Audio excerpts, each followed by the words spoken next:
আমরা এই বিপদের সময় বিশাল কিছু করতে পেরেছি এটা আমি মনে করি না, কিন্তু একটা হৃদয়, একটা হার্ট, একটা মন নিয়ে মানুষের দুয়ারে আমরা হাজিরা দিয়ে বলেছিলাম যে আপনারা আমাদের ভাই বোন আপনজন, আমরা আপনাদের জন্য দোয়া করতে এসেছি, আর ভাই হিসাবে যা হাতের পাশে পাইছি এটুকু নিয়ে এসেছি আপনাদের জন্য।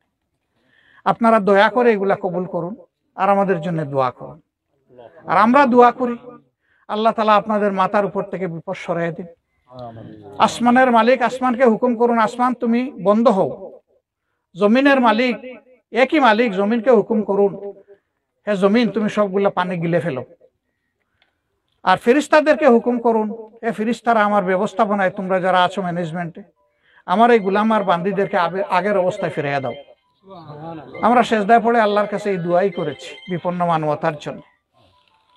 আমরা আমাদের সহকর্মীদেরকে অনুরোধ করেছি যে আমরা একটা মজলুম সংগঠন, মজলুমই তো দুঃখী মানুষের কষ্ট সবচেয়ে বুঝার কথা। আপনারা আমরা মজলুম, এবার একটু নিজের পকেটে হাত ঢোকান, যে যা পারেন আমাদেরকে একটু সাহায্য করেন। আমরা এগুলা কাঁধে করে নিয়ে ইনশাল্লাহ দুঃখী মানুষের দুয়ারে আমরা পৌঁছে দেওয়ার চেষ্টা করব। আল্লাহু আকবার, আল্লাহু আকবার। আমি যা কল্পনা করি নাই, আমার মজলুম সংগঠনের ভাই বোনেরা তার চেয়ে কমপক্ষে 10 গুণ লম্বা হাত বাড়িয়ে দিয়েছে। মহান রবের দরবারে দোয়া করি, ও রব তুমি আমাদের সকল দুঃখ কষ্টের কথা জানো, এই দেশবাসীর দুঃখ কষ্টের কথা জানো, তুমি আমাদের সকলের দুঃখ তুমি দূর করে দাও।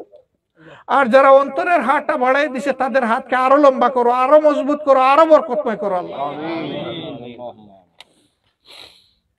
আলহামদুলিল্লাহ, আমরা আমাদের কর্মীদেরকে বলেছিলাম, ভাই তোমার ঘরও যদি ডুবে যায় বন্যার পানিতে, তুমি ঘরের দিকে ফিরে তাকাবা না, ওইটা আল্লাহর জিম্মায় ছেড়ে দাও। তুমি যাও, তোমার কোন প্রতিবেশী বিপদে আছে তার ঘরে চলে যাও, দেখো তারে কি সহযোগিতা করতে পারো।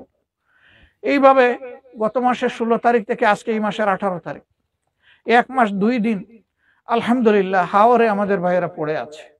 শুধু সুনামগঞ্জের লোক না, বিভিন্ন জেলা থেকে, মহানগরী থেকে সেখানে লোকগুলা গিয়ে পড়ে আছে। আল্লাহ তাআলার দরবারে দোয়া করি, আল্লাহ তোমার এই পাগলগুলো শুধু তোমার জন্যই গিয়েছে, অন্য কিছু না।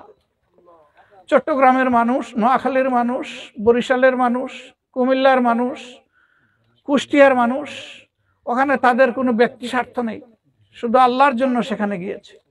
আপনারা দোয়া করবেন আমাদের এই ভাইদের পায়ের নলা যেন আল্লাহ আরো মজবুত করে দেন, এই হৃদয়টা যেন আরো বড় করে দেন, মানবের প্রতি ভালোবাসা দরদ দিয়ে যেন আল্লাহ একবারে ভরে দেন। আপনাদের এই এলাকায় আসতে পেরে আমি আল্লাহ শুকরিয়া আদায় করি।